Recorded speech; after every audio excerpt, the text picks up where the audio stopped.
If you're younger than the consent age, viewer discretion is advised. Mbabuuzaako basebo ne banyabo mwenna abataddeko Media Choice Africa okwetooloola ensi yonna nti muliyo mutya.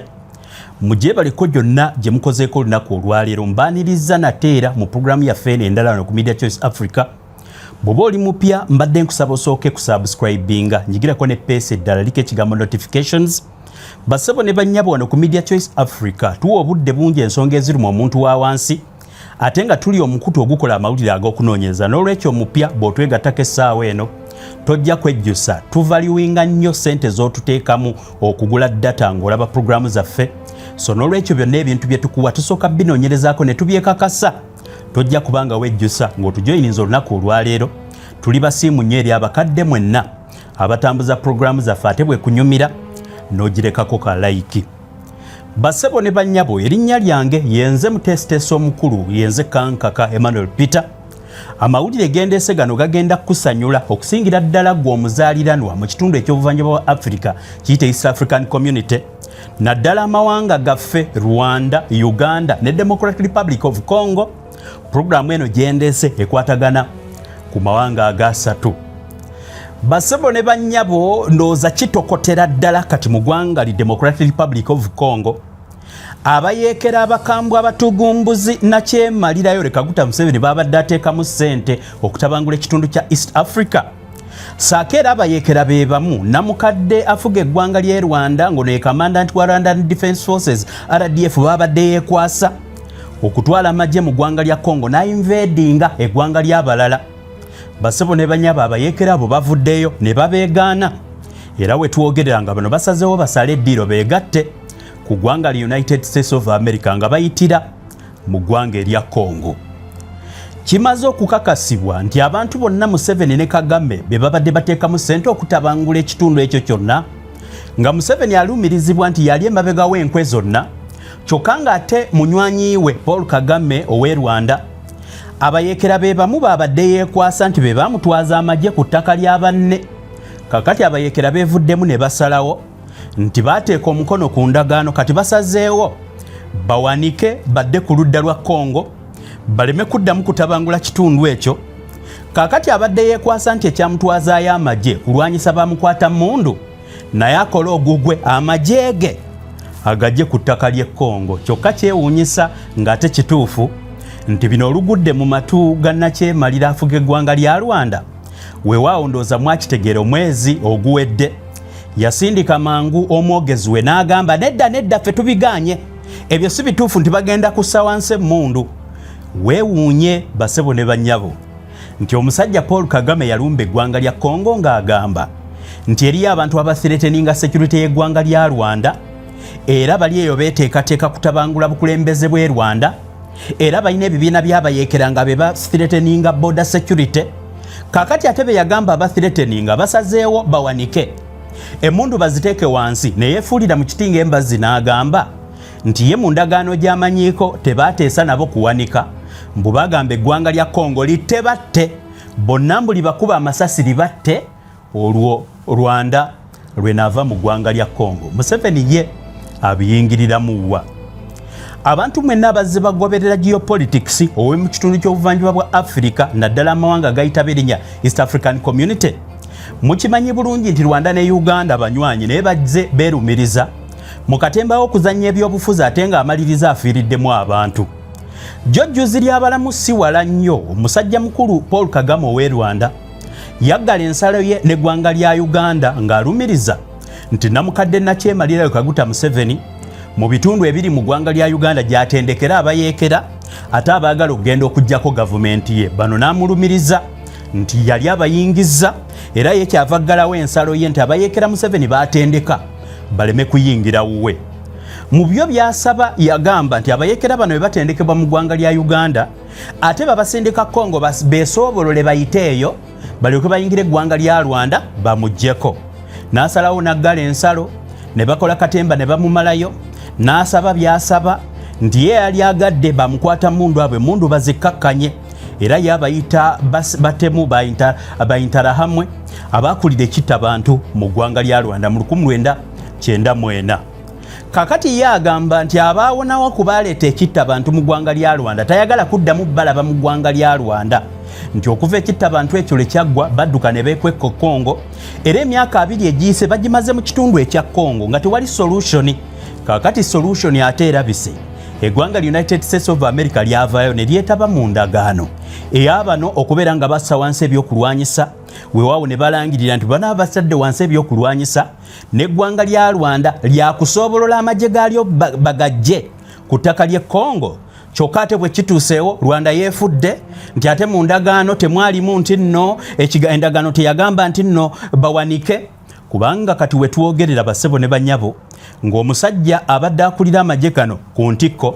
yalagidde dda akola ng'omukulembeze waagwo Gaston Irarulemye oba erinnya ayitibwa Victor Biringiro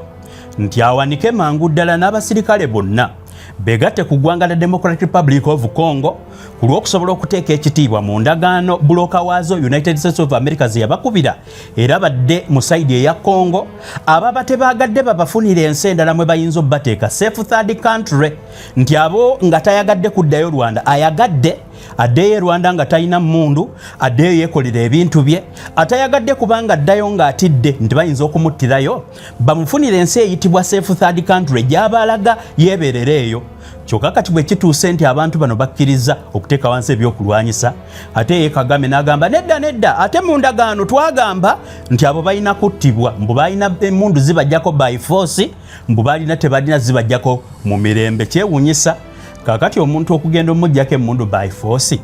oba n'okuzika omuntu n'awanika naga nti nze ziwaddeyo na mirembe kiki ekyalisinza okukola. Kakati mutuule muwulirize wenzijidde ku mpewo bassebo ne bannyabo munzikirize nsooke mbawo obubaka buno ndyoke mbannyonnyola ebintu byonna nga bwe bitambula. Nyongera okubeebaza abantu mwenna abatugoberera wano ku Media Choice Africa mbakowoolako nti omuntu yenna bw'oba olina obujjanjabi weetaaga obw'ekinnansi ng'olina ebikutawaanya mu mirimu gyo olina ebikutawaanya mu maka tuukiri abakyala bayitibwa abakooki bajja kuyamba. Obujjanjabi bwe bagaba tebumenya mateeka ga ddiini obujjanjabi bwe bagaba tebumenya mateeka gonna agagobererwa. Njagala okukusaba era nkutegeeze nti bali ku 0750 2 6 00 basobola okuyamba. Ekyo nkijjeewo mangu tusobole okutambula. Bassebo ne bannyabo omusajja ayitibwa General Omega. General Omega ng'erinnya lye Pacific Ntawunguka amaze n'akiriyalinga era n'akkiriza okusinziira ku mawulire ge tufuna ono alagidde musajja mukulu ayitibwa Victor Biringiro oba erinnya eddala gwe bayita Gaston lya Mulemye saako n'ebitongole byonna bagamba nti bo beewaddeyo ne bawanika ne bakkiriza era okusinziira nga nkwotinga ku Radio France International ogiyite RFI emaze okukakasa nti ono military head era nga ye supreme leader of the movement Kagame gy'alumiriza nti mwe muli ebiwayi ebyagala okujjako gavumenti ye bamaze okukkiriza nti bo bakuteeka ekitiibwa mu Washington Accords bateeke wansi ebyokulwanyisa ng'eyo y'enkola yokka eyakkiririzibwamu abaabatabaganya United States of America nti singa bano baba batadde wansi ebyokulwanyisa ate n'eggwanga lya Rwanda lisobole okuva ku ttaka ly'e Congo. Kakati sooka owulirize ebintu byonna bwe bitambudde. Bassebo ne bannyabo ndowooza atabitegeera bino ngeri gye bitambulamu kankuzeeyo nkubuulire. Waliwo ebibiina by'abayeekera ng'ekikyasinza obunene Kagame kyasinza okwekwasa okuba nga atwala amagye mu ggwanga lya Congo kiyitibwa FDLR. FDLR newankubadde kigambo kya Lufalansa mu Luzungu kivuunulwa nti the Democratic Forces for the Liberation of Rwanda be basajja abasalawo ne bakwata emmundu oluvannyuma lw'ekitta abantu ekyali mu ggwanga lya Rwanda omwaka gwa 1994 era nga bassebo ne bannyabo kino ekisinga kyasooka kubeeramu abasajja abayitibwa abatuusi n'abamu ba moderate Hutus abagambibwa era nga balumirizibwa weewaawo ebyo sibiinaako bujulizi mbu be baakuliramu ekitta abantu mu ggwanga lya Rwanda. Okwetooloola ensi yonna kigambibwa nga narrative kati bwevugibwa nti ekitta abantu ekyali e Rwanda kyali kigoberera abantu abayitibwa abahutu nga bassebo ne bannyabo kyali kigoberera kutta abantu abayitibwa abatuusi nti nga bahutu extremists ne batuusi bahutu moderates nkugambye nti bano baali bagendereramu okutta abantu abayitibwa abatuusi. Kakati genocide bwe yaggwa abaali bakuliddemu eti ekintu ekyo ne badduka mu ggwanga lya Rwanda ne bayingira ebibira by'e Congo ne bagenda bagwa mu nkambi z'abanoonyi b'obubuddamu mu ggwanga erya Congo nti eyo gye basinziira okutandika okukola obubinja bw'abayeekera obwagala okudda okutawaanya gavumenti yeegamba nti ye democratically elected government mu ggwanga erya Rwanda eneekulirwa musajja mukulu Paul Kagame. Kakati Paul Kagame azaalumiriza Museveni okulya enkwe ng'amugamba nti yateeka ssente mu bubinja obw'abasajja bakulu bano aba FDLR nti Museveni ng'abateekamu essente saako n'okubatendeka basobole okugenda okumuggyako. Kino kyaviirako n'ensalo ya Uganda n'eggwanga lya Rwanda okubeera ng'eggalwa naye gw'atamanyi byafaayo kankuzeeyo otegeere bulungi. Ekita abantu bwe kiggwa mu 1994 abagambibwa nti be baakiteekawo badduka mu ggwanga era okuva olwo bwe bayingira zikampu mu kampu e Congo gye batandikira okweteekateeka nti baddeyo bawambe obuyinza. Bwe bali bakatuukayo bakola ebibinja by'abalwanyi bingi. Ebibinja bino eby'abalwanyi bye bize byekuŋŋaanyiza mu kitongole ekiyitibwa FDLR ng'era bassebo ne bannyabo the Democratic Forces of the Liberation of Rwanda oba kiyite FDLR. Kyekyo saawa eno Kagame kye yagamba nti bwe baba tebabasse bwe baba tebabamazeewo na kubeera yo Rwanda ejja kugendayo beerumbire ebeere naye olw'ekita abantu ekimaze ebbanga eddene United States of America yabiyingiramu neegamba nti weewaawo mutuuke ku nzikaanya buli omu akkaanye naye ate kyewuunyisa nti bamaze okukola endagaano nnyingi basisinkanye emirundi mingi mawanga mangi gafubye okubatabaganya kyokka ate abakulira bw'asazeewo n'agamba nti ye awanisa ate Rwanda yavuddeyo n'ebigaana n'egamba nti yo tejja bikkiriza. Wetwogerera nga kigambibwa nti waliwo deeti ze tutannaba kumanya eggwanga erya Congo lirisazeewo nti kakati ke kaseera bateeke mu nkola ze bayita Washington Accords naye ate ye Kagame agamba nti bano saawa eno bali mu kuzannya mizannyo gya kubawanvuya na kuyisa budde. Weewaawo balowooza nti Trump bw'anaavaako endagaano bajja zimenya kati ate yayagala kino ate yeefudde alumiriza nti enkwe za Museveni azimanyi. Kakati abantu nabo Museveni babadde ateekamu ssente basazeewo nti kabakyuse oludda bagende sayidi ya Congo kuba kati Congo ekwatagana ekirimaanyi musajja mukulu Donald Trump owa United States of America. Kakati gw'atamanyi byafaayo mbadde nkutwala nga nkugamba bano bamala okutuuka mu kampu basooka ne bakola ejje eryali liyitibwa Army for the Liberation of Rwanda oba liyite ALIR era nga lino lyatandikawo immediately mu G9 era emyaka 2 gino gyonna bano bazze beeyubula ne bakola branches ez'enjawulo ne bayingira mu bitundu ebyo by'e Congo ne balwana against Abanyarwanda ne allies baabwe. Weewaawo baatuuka mu kiseera wakati w'emyaka 94 mpaka mu myaka g'10,2 mu 1900 to be specific 1998 mpaka omwaka gwa 2003 by then yali president w'eggwanga lya Congo omusajja mukulu ayitibwa Laurent Desire Kabila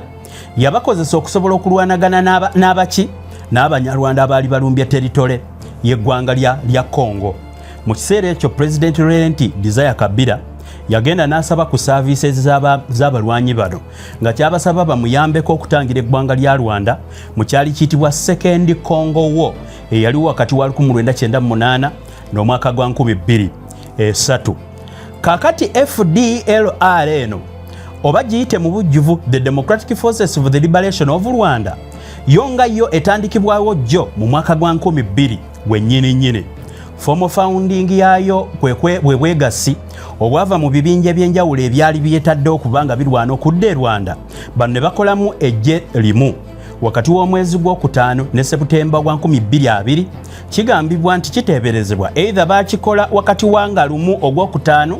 mpaka nga 3 Mei wakati awo baali bamaze okweteekateeka ne bafoominga ekibiina kino ekipya. Kakati saawa eno ekisazeewo okukyusa obwanga bwakyo kikolagane ne Congo ne USA kisuule siponsa omukulu abadde musajja mukulu Museveni bulijjo Rwanda erumiriza nti Museveni yateeka mu ba FDLR sente babeere nti nno n'abawa ne ground mu ggwanga lya Uganda beetendekera eyo Justin Case nga ayagadde okujjako Kagame era Kagame bulijjo byalumiriza nti ebintu bingi nnyo ebitabula wano mu kitundu naye ate emizannyo gyabwe bannansi mugimanyi kubanga oluusi beefuulaga bwagalwana ate olulala ne bakwatagana buli wabaawo ekyokunyaga nga bakwatagana buli ekitabaawo nga baawukana nga bakola bumirisha awo nga batandika okwetuga mujjukire nti bino ebintu bifiiramu abantu ba bulijjo abaawansi buli kitundu we batuuka ne bagamba nti Katonda twetaagawo ebyobugagga nga beeteesaawo katemba mbadde nkuleese mu mwaka gwa 2000 formal founding eya FDLR eno bwe yatandikibwawo era nga bassebo ne bannyabo kigambibwa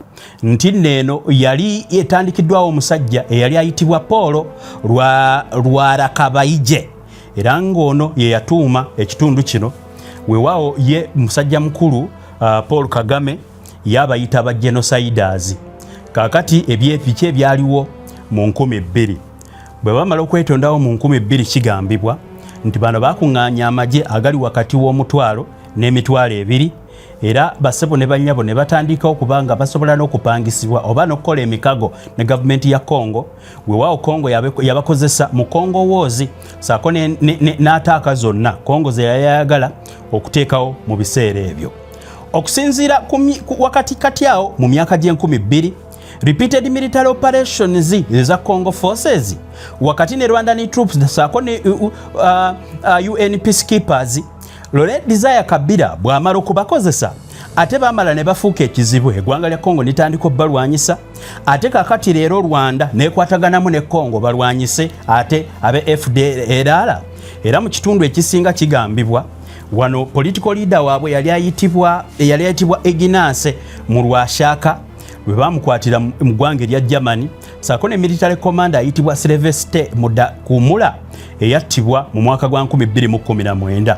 bacommanders kasita bwe batandika okuttibwa ejje lino ne likendeera ne liggwamu amaanyi okusinziira ku bigendererwa byalyo bwe lityo bwe lize lyefomingawo mpaka kati lwe batuuse okubanga baawukana kyokka kankutwale ku Rwanda kikyegamba nga bwe nkunnyonnyodde nga ntandika programu eno nti Peace Accords Washington Rwanda y'ensonga gye yawa lwaki yagenda mu ggwanga lya Congo kuyingira mu territory etali yaalyo nti baali balwanyisa ba genociders bano abasireteninga security ye Rwanda munda mu ggwanga lye Rwanda saako ne border security era bo ne basalawo nti okutwala amagye mu Eastern DRC kyategeeza nti be protectinganga bo America bwe malo bitunuulira n'eryoka ekola kye bayita Washington Accords muno mwalimu obuwaayiro obugamba nti owaayi bwe kibanga bali be babaleetedde ebyo lwaki tebawanika nammwe ne mujjayo amagye gammwe oluvannyuma bano nga balangiridde zaali ennaku z'omwezi 28 wakati wa 28 na 29 Julayi omwaka guno gwennyini 2026 nga tetunaba kuyingira wano mu August kasita bafulumiza statement ne bagamba nti tuwanise kyewuunyisa Foreign Minister w'eggwanga lya Rwanda Olivier Nduhungirehe simanyi oba manya nga atula bulungi naye tujja kutambulirawo ono nga Minister ow'ensonga z'ebweru yakoze statement ng'asinziira mu ggwanga ly'e Rwanda Julayi nga 29 2026 ng'agamba nti this so-called protocol has no legal basis so-called protocol kyabadde mu statement ye kankiquoting enkugambe no legal basis wansi wa Washington Accords ono n'agamba nti nno kino mu bigambo bye byennyini yakiyise crude manipulation by Kinshasa and its case saako delaying tactics maneuver dilatoye bwatyo bwe yakiyise oba mu luzungu kivunule nga delaying tactics era okusinziira ye bwe yakinnyonnyodde yagambye nti bano bali mu katemba kubanga Congo yabawagira ye taata omwana gwe bazaala ye FDLR kakati ebigendererwa byabwe ye mwoyo mutuukirivu omwoyo gwe bakoleddemu ekintu kino n'agamba gwa sitaani kakati taata bwe yeegatta n'omwana ekibiina kyabayeekera kakati ne mwoyo mutukuvu waabwe owa sitaani ye bw'atyo bwe yakinnyonnyodde nti Congo ye taata FDLR ye mwana gwe yazaala ebiruubirirwa byabwe eri Rwanda gwe mwoyo omubi era byonna yabitadde mu statement ze ng'ayogera wano nno ng'awakanya concepts of operations oba ziyite canops yagamba bokusinzira ku ggwanga lya Rwanda spokesperson olimbadde nkubulira statements zafulumiziddwa foreign minister naye omwogezi wa government kiyite government spokesperson Yolande Makolo ye yagambye nti Washington Accords bwazisoma n'azetegereza zoogera ekigambo they call for neutralization of the FDLR, not a negotiated protocol with the genocidal militia that the DRC government continues to arm and collaborate with. Nti bonge Rwanda bwe betegereza Washington Accords zigamba nti bano balina kubeera eliminated to neutralize someone. Ndoza namwe mukimanya abagoberera ebintu by'amagye. Neutralizing someone kitegeeza kutta muntu. Kye kitegeeza mu abantu abalaba programu yange eno ndoza tukyogerenga bwe kiri. Kakati babe Rwanda bakkiriza nti bano balina kuttibwa tebalina kuteesebwa nabo. Kyokka bo okusinziira ku kye balabye bagamba nti bo voluntarire nga beewaddeyo bonga bokka nga tewali abakase baagala okuwanika badde ku saidi ya Congo kulwokuba kati Congo ayina munywanyi we Kirimaanyi United States of America kati Museveni abadde abateekamu akasente bamusuddewo agabwa agabadde galwanagana kati Kagame naye yeetaaga Museveni katemba waabwe mu kiseera kino njagala okubategeezako mwe bannansi b'eggwanga lya Uganda bampuliriza nti ekyamazima Museveni bagenda bamugjamu fuse ne munywanyi we Kagame buli bantu bonna be yali asobola okuteekamu ssente baba mujjako mpola kakati naabo Rwanda be yali erumiriza nti Museveni yabatendeka yabawe ebyokulwanyisa yabateekamu ssente oba zaazijjawa oba ani amutuma oba babiteesa naani kati bo basazeewo ne bagamba ffe tuwanise tuze ku saidi ye Congo kyokka ate Rwanda ebadde bulijjo nga kyenoonya ngerowooza tebasobola kukikola yo kati egamba nti zino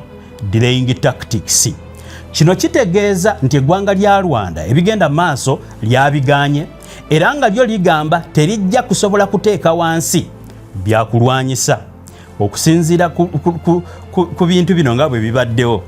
basuba ne banyabo kankunyonyole nga mpita mu timelines ebintu bino bizze bitya omusingi gw'okuba nti bano bawaayo ebyokulwanyisa bazze balwana bali mu myaka 2 n'omusobyo naye okutandika n'omwaka gwa 2024 mu 2024 waliwo enteeseganya yabayeekera bano okuteeka wansi ebyokulwanyisa era muno mwalimu process eyayindira mu kibuga ekiyitibwa Rwanda so si Rwanda wabula Rwanda Canopy zino mwe basinzidde okubanga bawanika zakolebwa mu process eyitibwa Rwanda process. Rwanda process eno was basically a joint military and security plan for neutralizing the FDLR while Rwanda lifts its defensive measures. Okusinziira ye ku Kagame bwa describing okulumba kwe yagenda mu nsi y'abalala yagamba nti bino si kibiina kyabayeekera kati ate mbu ye yateekawo defensive measures. Naye mu byonna bye nnaakogera sinaba kwogera ku M23 oyinza okumbuuza nti M23 ate ye eriruddawa. So far so good nti ejje oba militia Rwanda gye yeekwasa nti eno yejjudde abahutu abakuliramu ekittabatuusi bwe batyo bo be baagala okifuraminga okutta abantu simanyi oba kwalika abamu abatta abalala ebyo saagala bigenda mu nnyo ab'e Rwanda be babimanyi naye okusinziira ku ki ekigenda mu maaso kigambibwa nti bano bayintarahamwe be bateekawo ekittabantu kakati ye Kagame tabaagala mu nsi bamujjukiza ebibi abantu beewe bye baayitamu tayagala bawanike tayagala oba bazadde oba tebazadde oba bakoze eki yayagala nti abattebusi kumbe bo bagamba nti bo bagenda kutuuka bewanikire naye mbadde nkunyonnyola omusingi ogwasimibwa bano okutuuka olunaku olwaleero lwe bawanise bitandika 2024 mu Rwanda process tugenze jjo okutuuka omwaka oguwedde ogwokuna n'ogwokutaano 2025 America lwe biyingiddemu nekola declaration of principles and then the formal peace agreement nga Rwanda ne Democratic Republic of Congo bonna bagiteekako emikono ba foreign minister nzijukira lwali nga 27 June omwaka 2025 nga kowa ID oba ekinyusi ekyali mu kuteeka endagaano emikono ku ndagaano zino kwali nti support oba okuwagira kw'abayeekera Democratic Republic of Congo kwebadde ekola eri abayeekera ba FDLR ekulekeraawo ng'esinzira ku Canopy oba nga bwe nkugambye concept of operations okusinzira ezaakubibwa mu Rwanda process esinzira okwetandike okugyawo obuyambi bwonna bwebaddeewa abayeekera mu kyolwanda yali yakulekeraawo byonna bibadde erumba ng'egamba nti erumba bayeekera era naye edde ewaayo era nga bano baali bakolawo ekiyitibwa Joint Security Coordination Mechanism giyite JSCM. Kati Joint Security Coordination Mechanism eno bonna balina kugikola buli omu alabe nga munne atuukiriza ebyo ebyateekebwawo. Nkugambye olwo nkulese mu mwaka ogwa 2025 wakati w'ogwokuna n'omwezi ogw'omukaaga wakati awo we balina okukikolera. Njagala obbategeeza bassebo ne bannyabo waliwo ne process endala eyali mu kata oba gye bayita Doha process ngeno yali efokasinze ku magye ataga M23. Kati wakati wa September ne October 2025 bonna bakkiriziganya on operation order eyali egendererwamu okutandika security measures including neutralizing FDLR saako ne Rwanda pulling back. Wakati awo kasita baatuuka ku nzikaanya Democratic Republic of Congo erumiriza Rwanda nti Rwanda si kyeyagala ate Rwanda yeegamba mbu bano baalwawo kukikola kakati bajja baddirenga lwaki bakikola kati ate basazeewo bakikole. Eggwanga lya Congo ligamba nti abalwanyi aba mu kitundu kye bali ate wabadde aba M23 kwegamba nga ne bwe bawanika kiyinza okubazibuwaliro bajjayo. Kitegeeza nti no babadde balina okusigala nga balwana mpaka lwe babaawo enkola yonna. Congo bwe yeegatta mu magye nerumba ekitundu ekyo nekkakkanya M23 neryoka ekola endagaano n'aba FDLR kubanga ne bwe babanga bakedde ku makya ne bawanika ne bagamba nti tugenda kuba mundu. Ebitundu ebyo M23 yabisalako yebifuga n'abanywanyi baayo be mumanyi obulungi abagiwagira. Kakati FDLR atenga Kagame gye yekwasa. Kagame yateekawo M23 eyigebali nti the protective measures ebawagira. Bano bayambibwako amagye ag'omunda ag'omu ggwanga ly'e Rwanda. Kati Congo ne bwe yasalawo nti nno bano abantu nyina okubatwala eri mbazze eri bawanike ate yo Congo olw'okulwana okuliyo yali terina weeyita kusobola ate kununulayo bano bawanise nti ffe tukkiriza kubanga endagaano baziteekako dda omukono nga babulako kuziteeka buteesi mu nkola. Kakati ekyo nga kibaddewo Congo egenze eyingira ebitundu byayo ebyali byawambibwa abayeekera. Wano ne batuuka ekiseera nga gano amagye aga FDLR gasobola okuwanika ne beesalirawo either baddeyo e Rwanda oba omu bamufunire akkirize nga bwe babadde abalwanyi babafunire kye bayita safe third country. Safe third country ngo ono bw'aba awanise nti sigenda kudda mu kulwana bamufunire ensi n'abeereyo kubanga aba ati ebisobola okuvayo mu kudda ate mu bantu babadde alwanyisa. November mpaka December 2025 ne bongerako additional frameworks era nga additional frameworks zino zaateekamu n'ebyenfuna kiyite economic integration peace wano we bakkaanyiza. Kati December nga 2025 ba president ow'e Rwanda saako n'owa Democratic Republic of Congo ne basisinkana Washington wakati wa Trump ne bateekako emikono. Omwaka guno gugenza okutandika basebo ne bannyabo nga tewali kyatambudde okusinziira ku byateesebwa ku mwaka oguwedde nga kigambibwa nti sanctions ezisinga nti ate America yateekawo enkolagano eno ab'e Rwanda badde bagirumiza nti ate ffe balinganya abakongo bo tebakkiriza kuteeka mu nkola bye balina kukola ate yo Rwanda enyigirizibwa. Ye Kagame bw'ate bulijjo bw'agamba. Tugenze jjo okutuuka mu Julayi mpaka ekirangiriro kino we bakikoledde nga gavumenti y'e Congo okulangirira nti FDLR political ne military wings bonna basayinize protocol ezo demobilization disarmament sako demilitarization okutwaliramu kye bayita cantonment kitegeeza moving fighters into designated areas. Cantonment kitegeeza nti omuntu bw'awanika ng'abadde alwana naye asigenda kuddamu kulwana ate omufunira ekifo n'omugamba beera awo toyina mundu naye oyina kubeera awo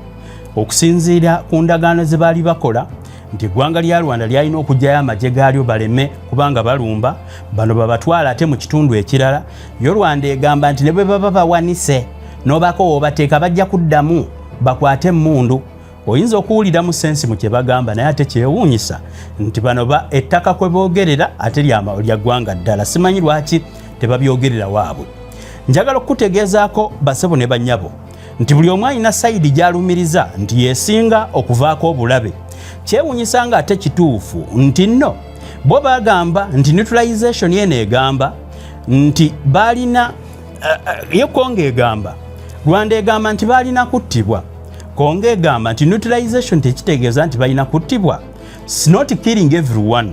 but at least reducing the capacity of the group to pose a threat to the country called Rwanda, such that Rwanda steps back and returns to their country. Nti Congo yo kyegamba bamba abanyarwanda bagamba bwa government ya Kagame nti bano balina kuttibwa, otherwise bwe batattibwa abantu beeri bakyabalinako akakukulo okuliramu ekitta abantu abamu tebakyabaagala, abalala babateebereza nti singa tebattibwa bajja kuddamu okola ekintu kyekimu. Naye yo Congo egamba nti ate musobola kubatta bonna, mubajjako bujja maanyi ne mubaleka ne babeerawo. Ayagadde okudda e Rwanda n'addayo, ayagala okubeera we tumutadde n'abeeraawo. Kakati bwe watyo we batuuse essaawa eno, kigambibwa nti we twogerera conditions ezateereddwa mu disarmament aba FDLR kigambibwa nti baagala kufuna secure and viable camps ez'aba former fighters. Bano bagamba nti abasinga ababaddemu abamu bafuuse vulnerable, abamu bafunidde ebiwundu mu ntalo, kati bo beetaaga camps ez'enjawulo gye basobola okubeera. Nti ababa baagadde voluntarire badde e Rwanda, ate abo abali accused for serious crimes babeere ng'eggwanga lya Congo libatwala libavunaane. Ggwanga lya Rwanda lyo ligamba nti ebyo ffe situjja bikkiriza. Naye kakati njagala nsembyeyo akantu kano. Oyinza okumbuuza nti natandise nkugamba nti Katemba wa Museveni atuuse waakoma. Njagala nkuzzeeyo nkubuulire bano bazze bakolagana batya ne Museveni. Wakati wa 1900 mpaka 1994 RPF yasinzira mu ggwanga lya Uganda ng'ejjudde okusingira ddala abatuusi, ne bagenda mu ggwanga lya Rwanda ne bawamba obuyinza bwe bajja ku Bahutu. Bano nga basinzidde mu Uganda ate oluvannyuma bwe bamala okukwata obuyinza, ate Kagame yatandika okweraliikirira Museveni. Ndowooza Katemba omulaba. Kaakati bwe kibeera nti no bano basinzira Uganda, Kagame bw'amala okutuuka okutulira mu buyinza ate agamba ate Museveni kati ate yakola ki? Ate yasenzezza ate abaagala okugjako gavumenti. Naye kennyini yeekengera asula teyeebase nti bw'aba ye yasobola okukikolera mu ggwanga lya Uganda n'ajjako gavumenti eri weewaawo tebeesigangana, buli omu bw'atunulira munne amutya, buli omu bw'atunulira munne. Nkugambye Omuganda alugera nti gwe wabbanga naye bw'akusula emmanju tosobola kwebaka. Kati kyekiriwo kigendera ddala ku lugero lwa gwe wabbanga naye. Kati we batuuka mu First Congo War, Uganda ne Rwanda bakooperatinga ne bakkaanya bakolaganire wamu. Lwaki nabireeseemu Museveni nkunnyonnyola bitegeere? First Congo War 1996 mpaka 97 Uganda ne ggwanga lya Rwanda basebo ne bannyabo they backed the AFDL oba giyite Laurent Desire Kabila. By then yalina ekitongole kino nga baagala kujjako gavumenti yaliko ebiseera ebyo eya musajja mukulu Mobutu Sese Seko. Mu biseera ebyo bwe bamala okuyamba Mobutu Sese Seko aveeko nga bayamba Desire Laurent Kabila baali bakwatagana, era bano nabo nga kikyalina okubawa mbu bayambeko bagende balwanyise Bahutu refugees abali mu kampu, baneutralizing aba FAR bayintala hamwe, oba abo abaasookawo ng'ekibiina ki FDLR tekinnaba kubanga kigenda nga kitandikibwawo. Kakati bo Abannarwanda bagamba nti bwe baali bayamba Congo okubeera nti nno Mobutu Sese Seko avaako, ekyali kibayambisa ne Congo ebayambeko basobole okuggyawo Abahutu bano. Kakati ne bagiyamba era Mobutu Sese Seko n'avaawo, kati ate tujja mu Second Congo War 1998 paka 2003. Awo Uganda ne Rwanda ate ne ziyombagana.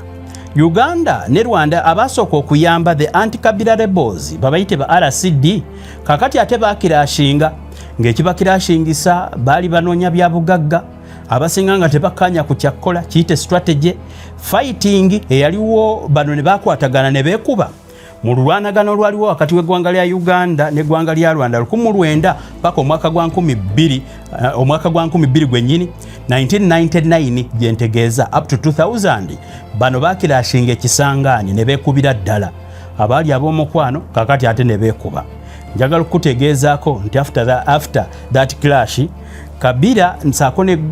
nsako ne gavumenti ye eya DRC kati ate wano we bajja bakwataganira ate ne bali Abahutu basobole okugoba ate bano Abanyarwanda abaali batandise okwekubira mu kitundu kyabwe. FDLR bwefunira resources awo omwaka gwa 2000 netandikawo nga bwe nagikunnyonnyodde. Kakati okuva ku olwo buli omu akola bibye. omu akyuzinga ono n'omulala akyuzinga mulala okuva ku gundi ku tension ze zaaliwo ekisangaani jjojjo ziri abalamu zaatuuka ne zirinya enkandago mu mwaka gwa 2017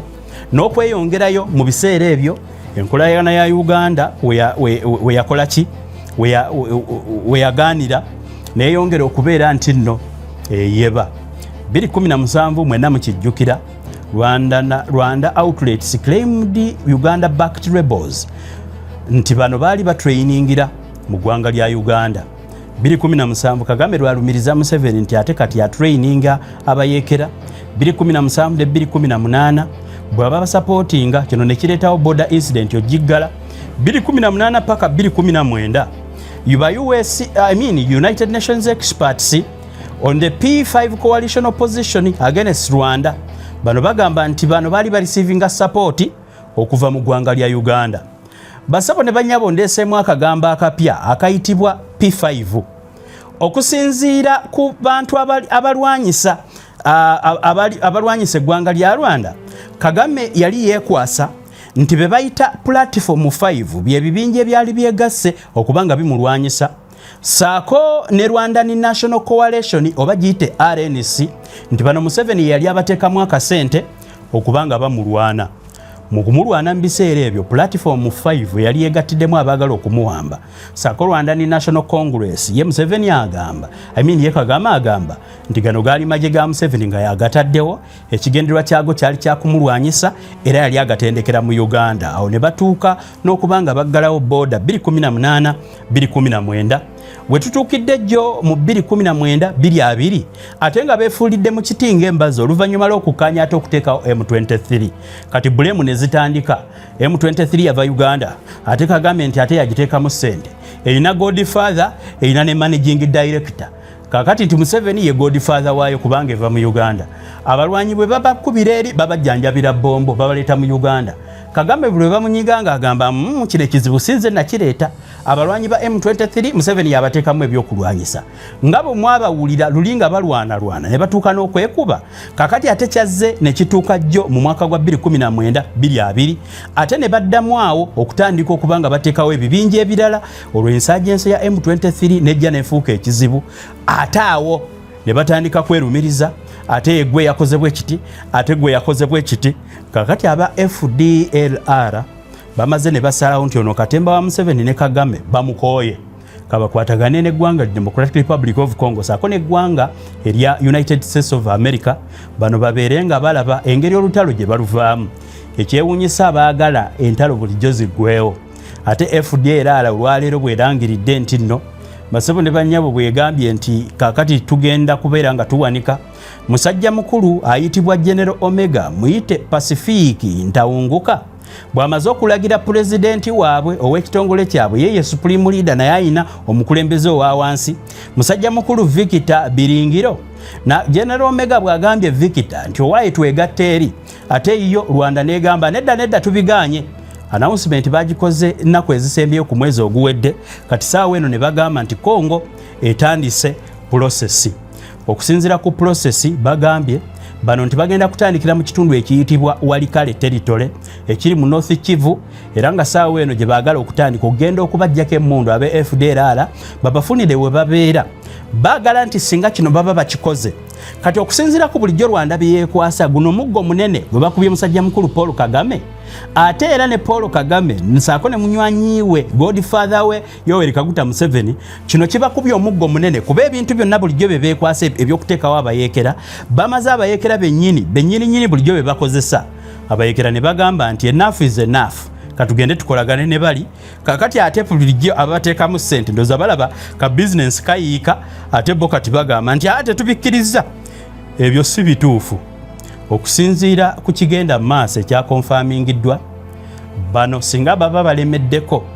kitegeeza tewali solution yonna other than okubeera nga abalemezaawo embeera eno gavumenti zikirimaanyi zibiyingiramu ne zibagolola ettumba kubanga ogambye ono yawagira abayeekera abawagira bagambye enough is enough kati ffe twagala kgenda kubivaamu kati ate batuuse bababuulira engeri y'okubivaamu nti ate mulimba temujja bivaamu ate mwe muli mu kitundu abayekera mwe bagenda oti ate abayekera balina kuttibwa weewaawo simanyi oba bwe bityo bwe bikola engeri gye siri munnamagye nze ntambula na nsonga z'amawulire nakulaba ki ekituufu kubanga ne bw'otaba munnamagye osobola okutegeera nti ebintu ebyekikula bino ng'agabwa aganene galwanagana ate abantu ba bulijjo be bakafiira maani yali agadde abantu ba bulijjo okufiira obwemage mu ntalo ze batamanyi nga n'oluusi zibeera za byabugagga abantu bano be babeera balwanira basebo ne bannyawo amawulire bwe gatyo gatambula kati mwe mulindirire kulaba kyekigenda mu maaso njagala okubategeezaako bannansi b'eggwanga lya Uganda naddala mmwe abali mu kitundu ekyobuvanjuba bwa Africa n'abannaffe abalala abali mu ggwanga lya Rwanda ne wasigadde you must interest yourself in the geopolitics of our region. Lwaki ekitundu ekyobuvanjuba bwa Africa kyekifuuse daaka zooni daaka zooni eno nga basajja bakulu kasita bakola beesi y'obutabanguko mu ggwanga lya Uganda okwetooloola ensi yonna kati buli mafiya buli mutugumbuzi buli desaata adduka dda mu Africa ate badduka bajja mu East Africa bwe batagenda Tanzania kutabula kati ate nti babeera mu Congo abalala bamasirale bali Sudaani kati amawanga ago gonna agali awo 8 Uganda, Kenya, Tanzania, Rwanda, Burundi, DRC ne South Sudan abantu abo bonna boolaba kati buli mafia ino kwetooloola ensi buli anoonya ekyokunyaga azze mu katundu kaffe ako y'ensonga lwaki bannansi b'ebitundu bino mbakubiriza nti you must interest yourself in the politics no matter owagira ki oba owagira ki ekiseera kituuka n'omanya nti amazima abaliwo be basinze okwonoona nga twetaaga a new beginning ku lw'ebiseera bya kaakati n'ebiseera by'omu maaso eby'ekitundu kyaffe mbeebaza nnyo okutuwagira